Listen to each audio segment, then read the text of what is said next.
एक समय की बात है। एक ब्राह्मण दंपति की कोई संतान नहीं थी, जिस कारण वह बेहद दुखी थे। एक समय ब्राह्मण वन में हनुमान जी की पूजा के लिए गया। वहाँ उसने पूजा के साथ महावीर जी से एक पुत्र की कामना की। घर पर उसकी स्त्री भी पुत्र की प्राप्ति के लिए मंगलवार का व्रत करती थी। वह मंगलवार के दिन व्रत के अंत में हनुमान जी को भोग लगाकर ही भोजन करती थी। एक बार व्रत के दिन ब्राह्मणी न भोजन बना पाई और न ही हनुमान जी को भोग लगा सकी। उसने प्रण किया कि वह अपने अगले मंगलवार को हनुमान जी को भोग लगाकर ही भोजन करेगी। वह भूखी प्यासी 6 दिन तक पड़ी रही। मंगलवार के दिन वो बेहोश हो गई।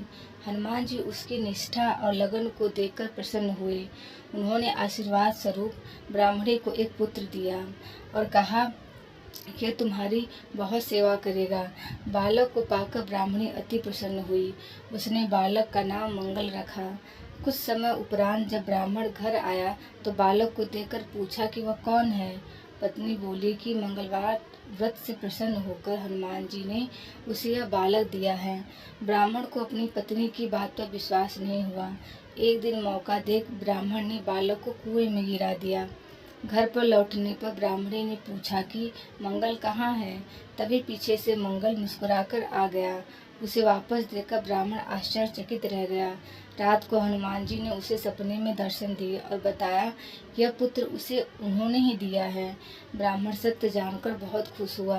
इसके बाद ब्राह्मण दंपति प्रत्येक मंगलवार को व्रत रखने लगे।